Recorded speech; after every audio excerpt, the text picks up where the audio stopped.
मुझे अपनी बीवी के बिना बिल्कुल नींद नहीं आ रही थी। अजीब-सी बेचैनी का एहसास हो रहा था। इसीलिए मैं अपनी बीवी के कमरे में चला गया ताकि उसे कमरे में वापस ले आऊँ। मेरी बीवी हर रविवार की रात अलग कमरे में गुज़ारती थी। अब तक तो मैंने उस पर कोई ऐतराज़ नहीं किया था, लेकिन आज की रात मेरे जज़्बात मुझे इस बात की इजाज़त नहीं दे रहे थे कि मैं अपनी बीवी से दूरी बर्दाश्त कर सकूँ। अपनी बीवी के कमरे में जाकर देखा तो वह वहाँ मौजूद नहीं थी। मैं हैरान था कि मेरी बीवी आधी रात को कहाँ जा सकती है। हमारा घर काफ़ी बड़ा था। मैं अपनी बीवी को ढूंढने लगा, वह मुझे कहीं नहीं मिली। जब मैं स्टोर रूम के आगे से गुजरा तो मुझे चीखों की आवाज़ सुनाई दी। मैंने परेशान होकर जैसे ही स्टोर रूम का दरवाज़ा खोला तो अंदर का मंजर देखकर मेरे कदमों तले ज़मीन निकल गई। मैं सोच भी नहीं सकता था कि मेरी बीवी मुझे इस हालत में स्टोर रूम में मिलेगी। हम 2 भाई थे और हमारी एक बूढ़ी माँ थी। माँ बहुत दिनों से बीमार थी और सारे घर का काम इधर-उधर हो चुका था। हम दोनों भाई घर की देखभाल ठीक से नहीं कर पा रहे थे। जितना भी मुमकिन होता, हम दोनों मिलके माँ और घर का ख्याल रखते, लेकिन फिर भी औरत की कमी का एहसास होता था। एक औरत जिस तरह घर सँभाल सकती है, हम 2 भाई मिलकर भी उस तरह घर नहीं सँभाल पा रहे थे। एक दिन माँ की एक पुरानी सहेली हमारे घर आई, तो उन्होंने माँ की हालत देखते हुए माँ को सलाह दी कि हम दोनों भाइयों में से किसी एक की शादी कर दें। उन्होंने माँ को अपने भाई की बेटी की तस्वीर भी दिखाई। वो बहुत ही खूबसूरत थी और वह अपनी भतीजी के लिए कोई लड़का देख रही थी। माँ को पहली ही नज़र में वह लड़की बहुत पसंद आ गई। माँ की सहेली उस लड़की की बहुत तारीफ़ कर रही थी कि उनकी भतीजी रानी घर बहुत अच्छी तरह संभालती है और वह पूरा घर आराम से संभाल लेगी। माँ भी घर को लेकर बहुत ज़्यादा फ़िक्रमंद थी, इसलिए उन्हें यह बात पसंद आ गई कि उन्हें कोई बहू ले आनी चाहिए।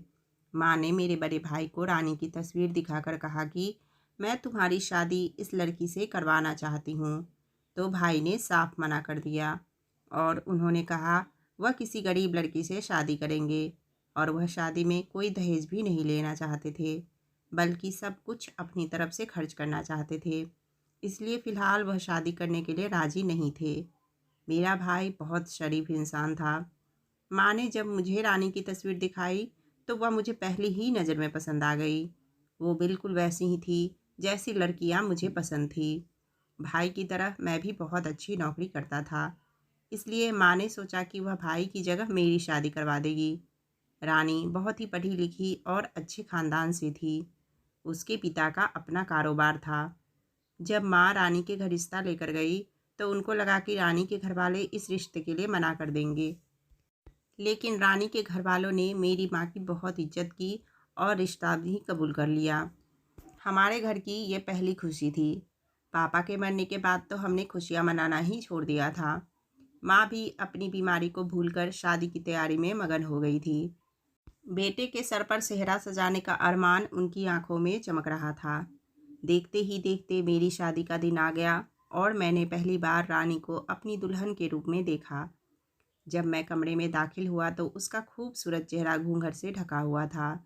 वह मेरा ही इंतज़ार कर रही थी। मैंने रानी को शादी का तोहफ़ा दिया और उसका खूबसूरत चेहरा देखने लगा। वह किसी हसीन मूरत जैसी थी। उसका चिकना सा बदन मेरे जज्बात को बेकाबू कर रहा था। मैंने अचानक ही रानी के हाथों को चूम लिया। वह खामोश घबराई सी बैठी थी। मुझे उसका शर्माना भी अच्छा लगा। मैंने उसे अपनी बाहों में भर लिया और अपनी मोहब्बत उस पर लुटाने लगा। उसका नाजुक सा बदन मेरे जज्बात के तूफान के आगे कुछ ही देर में ढेर हो गया। रानी ने खुद को पूरी तरह मेरे हवाले कर दिया था। शादी की यह रात मेरे लिए बहुत ही खूबसूरत थी।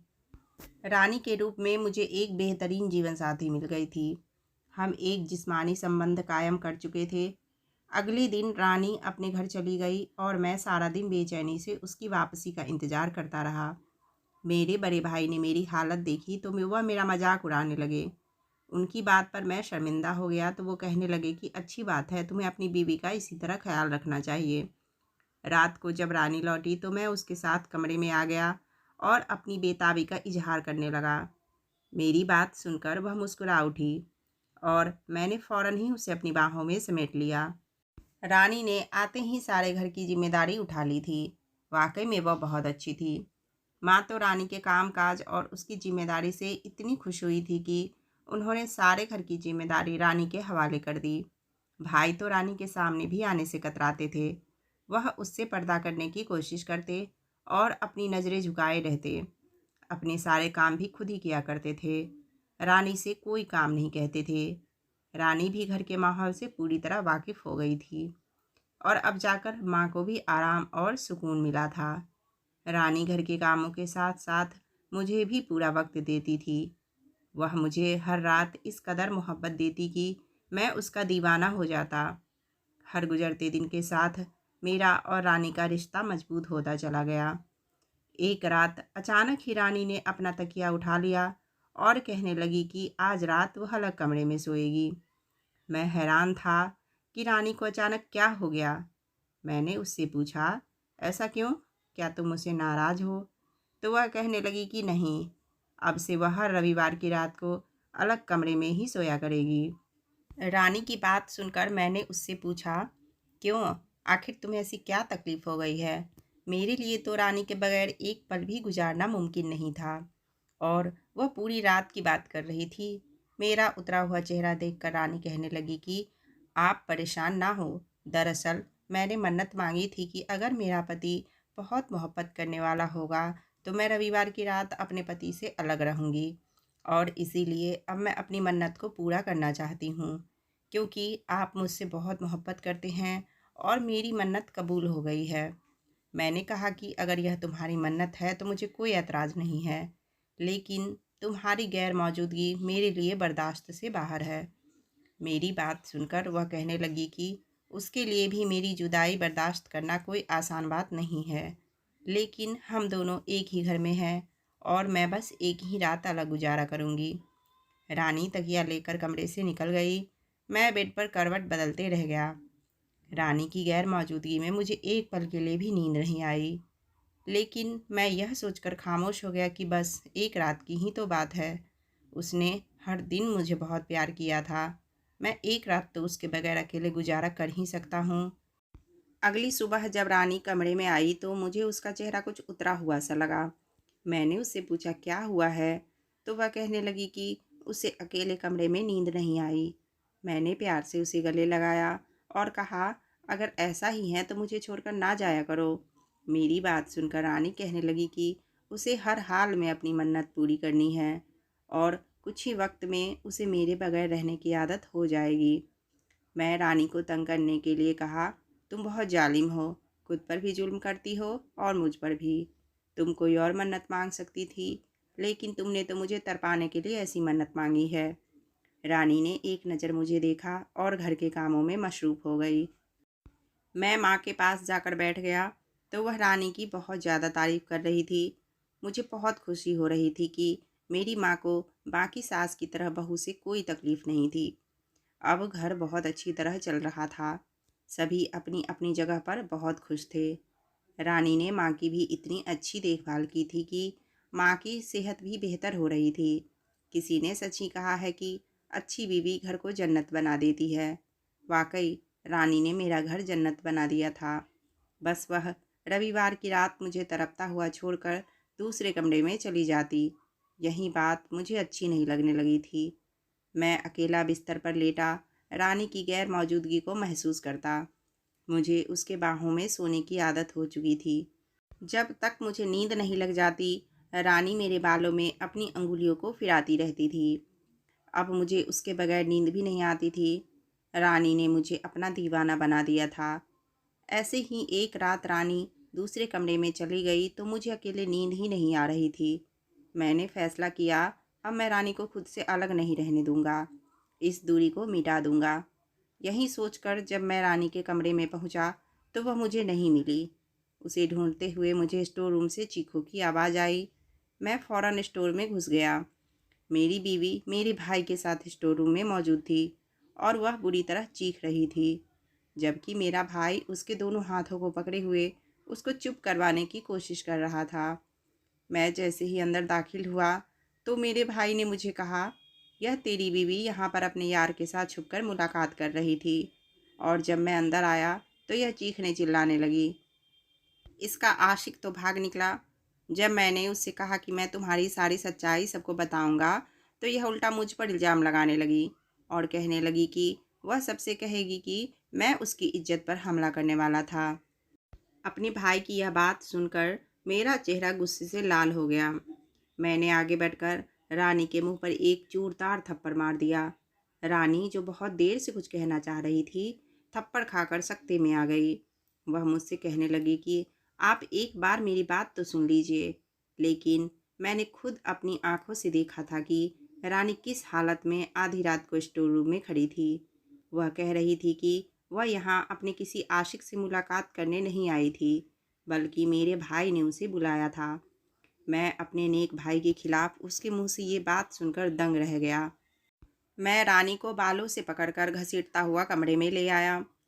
मैं जिस औरत को अपनी इज्जत समझता था और जिससे इतनी मोहब्बत करने लगा था, उसने मेरी ही पीठ पर खंजर घोंप दिया था। आज मुझे समझ आया था कि पूरे हफ्ते मुझे खुश रखने के बाद रविवार को दूसरे कमरे में जाकर क्यों सोया करती थी। मैं जान गया था वह इसकी कोई मन्नत नहीं, बल्कि अपने आशिक से मुलाकात का वक्त था। अगर आज मेरा भाई उसे नहीं देखता, तो शायद मुझे उसकी हरकत का पता ही नहीं चलता। मैंने रानी को कहा कि अभी और इसी वक्त अपना सामान लो और अपने घर चली जाओ। मेरे घर में तुम्हारे लिए कोई जगह नहीं है। रानी मेरे पैरों पर गिर पड़ी, कहने लगी कि मैं एक बार उसकी बात सुन लूं। वैसे तो रानी की किसी बात पर मुझे एतबार नहीं आने वाला था, लेकिन मैं उसे एक मौका देना चाहता था। मैंने उससे बहुत ज़्यादा मोहब्बत की थी। मैंने कहा कि तुम्हारे पास एक आखिरी मौका है, तुम्हें जो भी कहना है एक बार ही कह दो। वह कहने लगी कि शादी से पहले एक लड़के को पसंद करती थी, लेकिन दोनों के बीच ऐसा कोई संबंध नहीं था कि जिस पर रानी को शर्मिंदा होना पड़े। वह लड़का भी रानी को पसंद करता था, लेकिन उसके घरवाले रिश्ता भेजने के लिए राजी नहीं हुए। रानी के पास उस लड़के के दिए हुए कुछ तस्वीर मौजूद थे और वह लड़का दूसरे देश जा रहा था, तो रानी ने सोचा कि वह उसकी तस्वीर उसे वापस कर दे, क्योंकि रानी मेरी बीवी बन चुकी थी और वह मुझसे मोहब्बत करने लगी थी। एक दिन जब वह अपनी माँ से मिलने के लिए अपने घर गई, तो उसने उसके सारे सामान लिए और उस लड़के को आखिरी बार मिलने के लिए एक होटल में बुलाया। वह उसे उसके सामान वापस करके अपनी खुशहाल ज़िंदगी के बारे में बताने वाली थी कि अब वह लड़का भी रानी को भूलकर अपनी ज़िंदगी में आगे बढ़ जाए। लेकिन वह आखिरी मुलाकात रानी की ज़िंदगी के लिए भयावह बन गए। जब रानी उस लड़के से मिलने गई, तो वहाँ पर उसे मेरे भाई ने देख लिया और चुपके से उसकी वीडियो बना ली, जिसमें वह लड़का रानी का हाथ पकड़कर उससे बात कर रहा था। रानी को लगा था कि उसका यह किस्सा ख़त्म हो जाएगा और वह मेरे साथ खुशी खुशी बेहतर ज़िंदगी गुजार पाएगी। लेकिन मेरे भाई ने उसकी वीडियो बनाई और उसे ब्लैकमेल करने लगा कि वह हफ्ते में एक रात भाई के साथ गुजारेगी। वह मेरे भाई की धमकियों से डर गई थी और वह मुझे छोड़ना नहीं चाहती थी, इसलिए उसने यह कदम उठा लिया और वह रविवार की रात मेरे भाई के साथ स्टोर रूम में गुजारने लगी। लेकिन यह सब वह अपनी खुशी से नहीं कर रही थी, इसलिए मेरे भाई की गलत हरकतों पर वह चीखने चिल्लाने लगती। रानी मेरे आगे हाथ जोड़कर रो रही थी। वह कह रही थी कि वह भी इस गुनाह भरी ज़िंदगी से निकलना चाहती थी, लेकिन मेरे बगैर वह जिंदा नहीं रह सकती थी। इसलिए कभी उसने सच बोलने की हिम्मत नहीं की। मैं उस पर यकीन नहीं कर पा रहा था। मैं चुपचाप उसे देख रहा था। मैं उसकी हर बात पर यकीन कर सकता था, लेकिन इस बात पर कभी भी नहीं कर सकता था कि मेरा भाई उससे संबंध बनाने के लिए उसको रूम में बुला सकता है। मेरा भाई बहुत ही नेक और शरीफ था। उसने तो कभी नज़र उठाकर किसी लड़की को देखा तक नहीं। रानी से भी रिश्ते के लिए भाई ने खुद ही इनकार किया था। फिर वह रानी को अपने पास क्यों बुलाएंगे? मैं पूरी तरह असमंजस में फंस चुका था। रानी के आंसू उसकी सच्चाई की गवाही दे रहे थे और मैं अपने भाई को भी अच्छे से जानता था। मैं सिर पकड़कर बैठ गया। मुझे कुछ समझ में नहीं आ रहा था। मैं रानी के साथ कोई गलत इंसाफ नहीं करना चाहता था, लेकिन मैं ऐसी औरत को अपनी ज़िंदगी में भी नहीं रख सकता था जो मेरे भाई के चरित्र पर उंगली उठाए। मैंने उससे कहा कि फ़िलहाल वह अपने घर चली जाए और कुछ दिन वहीं गुजारे। मैं ठंडे दिमाग से इस मामले पर गौर करूँगा, फिर कोई फ़ैसला करूँगा। सुबह मैंने खुद रानी को उसके घर छोड़ाया। मेरी गाड़ी से उतरते वक्त रानी ने एक ही बात की थी कि वह मुझसे बहुत मोहब्बत करती है और उसने जो भी किया वह मजबूरी में किया। मेरा दिल रानी की बात पर यकीन करना चाहता था, लेकिन मैं अपने भाई को भी अच्छे से जानता था। उसको छोड़कर आने के बाद जब मैं अपने भाई के कमरे में गया तो वह खामोशी से कोने में बैठे हुए थे। मेरे पास तो अपने भाई से पूछने के लिए कोई सवाल ही नहीं था। मेरे भाई मुझे बता चुके थे कि वह रात में पानी पीने के लिए अपने कमरे से निकले, और जब उन्हें स्टोर रूम से कुछ आवाज़ आई तो उन्होंने जाकर वहाँ देखा। वहाँ पर रानी एक लड़के के साथ मौजूद थी और वह दोनों बहुत ही आपत्तिजनक हालत में थे। माँ की तबीयत ठीक नहीं थी, इसलिए मैं फ़िलहाल उनको इस मामले से दूर रखना चाहता था। मैंने माँ से कह दिया कि रानी कुछ दिन के लिए अपने घर रहने गई हुई है। दिन बहुत धीरे धीरे गुजर रहे थे। मैं पूरी तरह उलझ गया था। ऑफिस में भी किसी काम में मेरा मन नहीं लगता था। मेरे भाई ने मुझे कहा कि मुझे रानी को तलाक दे देनी चाहिए, क्योंकि उस जैसी औरतें घर बसाने वाली नहीं होती। मैं अपना और रानी का रिश्ता ख़त्म करने के लिए बिल्कुल भी राज़ी नहीं था। मैं हमारे रिश्ते को कुछ वक्त देना चाहता था। रानी मुझे दिन में कई बार फ़ोन करती, लेकिन मैं उसका फ़ोन नहीं उठाता। माँ हर बार रानी के बारे में सवाल कर रही थी कि रानी कब वापस आएगी। माँ को भी रानी की आदत हो चुकी थी। वह इस कदर माँ का ख्याल रखती कि माँ उसे सगी बेटी की तरह प्यार करने लगी थी। एक शाम मैं ऑफिस से घर लौटा। कुछ देर बाद ही हमें खबर मिली कि मेरे भाई का एक्सीडेंट हो गया है। भाई के एक्सीडेंट का सुनते ही मैं अस्पताल के लिए दौड़ पड़ा। भाई की हालत बहुत नाजुक थी। उनकी कई हड्डियाँ टूट गई थी। कई घंटे के ऑपरेशन के बाद उनकी ज़िंदगी तो बच गई, लेकिन डॉक्टर ने बताया कि वह ज़िंदगी भर बैठने के काबिल नहीं रहे। उनकी रीढ़ की हड्डी पूरी तरह टूट गई थी। भाई का एक पाँव भी बिल्कुल ख़त्म हो गया था। अपने भाई की ऐसी हालत देखकर मैं रानी को पूरी तरह भूल गया और भाई की सेवा में लग गया। माँ भी भाई को लेकर बहुत परेशान थी। उसकी हालत बहुत ज़्यादा बिगड़ रही थी। मैं अकेला उन दोनों को बहुत मुश्किल से संभाल रहा था। ना जाने किसकी गंदी नज़र हमारे घर की खुशियों को लग गई थी। जब भाई को होश आया और बात करने के काबिल हुए, तो जो कुछ उन्होंने मुझे बताया वह सुनकर तो मेरी जान निकल गई। वह रोते हुए कह रहे थे कि रानी की कोई गलती नहीं थी। उसने सब कुछ सच कहा था। वह वाकई उस लड़के से आखिरी मुलाकात करने गई थी, लेकिन भाई ने जानबूझकर वीडियो बनाई थी कि जिन्हें वह उसके खिलाफ इस्तेमाल कर सकते थे। रानी बहुत शरीफ लड़की थी। जब उसे इस बात का पता चला कि भाई के पास उसकी वीडियो है जिसके ज़रिए वह उसका मुझसे रिश्ता भी ख़त्म करवा सकते हैं, तो उसने भाई से मिन्नतें की कि वह ऐसा ना करे। भाई अच्छे से जानते थे कि वह मेरे बगैर नहीं रह सकती, इसलिए भाई ने इस बात का पूरी तरह फ़ायदा उठाया और उसे मजबूर कर दिया कि वह हफ्ते में एक रात भाई के साथ ही गुजारेगी। पहली बार तो रानी ने इनकार कर दिया, लेकिन जब भाई ने उस वीडियो को लेकर ब्लैकमेल किया तो वह मजबूर हो गई। भाई कहने लगे कि हर हफ्ते वह उसके साथ ज़बरदस्ती संबंध कायम करते थे और रानी इसी तरह चीखती चिल्लाती रहती। वह बहुत ज़्यादा परेशान रहने लगी थी। वह मुझे धोखा नहीं देना चाहती थी। उस रात भी रानी खुद को बचाने के लिए शोर कर रही थी और इंतज़ार कर रही थी कि मैं उसे छोड़ दूँ। भाई रोते हुए कह रहे थे कि उन्होंने एक बेगुनाह को बर्बाद किया है, इसलिए भगवान ने उन्हें ऐसी सज़ा दी है। मैं भाई की बात सुनकर सकते में पड़ गया था। मेरा वह भाई जिसे मैं बहुत ही नेक और शरीफ समझता था, वह इतना कैसे गिर सकता था कि मेरी ही बीवी के साथ। भाई कहने लगा कि जब रानी शादी होकर आई तो भाई की नज़र खुद ब खुद उस पर से हट नहीं पाती। उसकी खूबसूरती ने उन्हें बेकाबू कर दिया, लेकिन वह फिर भी नज़र झुकाए रखते थे। उन्हें जब मौका मिला कि वह रानी का इस्तेमाल कर सके तो उन्होंने इस मौके का पूरा फ़ायदा उठाया। वह भूल गए थे कि एक आंख ऐसे भी होते हैं जो उनके गुनाह को देख रही है। मैं हॉस्पिटल से निकलकर रानी के घर की तरफ जाने लगा। मुझे रानी को अपनी ज़िंदगी में वापस लाना था और उससे माफ़ी मांगनी थी। मैंने सोच लिया था कि मैं रानी के कदमों में गिरकर उससे अपने भाई के लिए भी माफ़ी मांगूंगा, क्योंकि मेरे भाई को ऊपर वाले ने इतनी बड़ी सज़ा दी थी कि हम इंसान सोच भी नहीं सकते थे। अपने भाई की ऐसी हालत देखकर मैं भी उन्हें माफ़ कर चुका था। मुझे यकीन था कि रानी मुझसे इतनी मोहब्बत करती है कि वह मुझे और मेरे भाई को माफ़ कर देगी, हमें दोबारा से अपना लेगी। मैंने रानी के पास जाकर उसे सारी सच्चाई बताई और उससे माफ़ी मांगी। रानी ने मुझे माफ़ कर दिया। आज हम दोनों अपनी खुशहाल ज़िंदगी जी रहे हैं। कहानी अगर अच्छी लगी तो लाइक करें और चैनल पर नए आए हैं तो प्लीज़ चैनल को सब्सक्राइब कर दें। वीडियो देखने के लिए आपका बहुत बहुत धन्यवाद।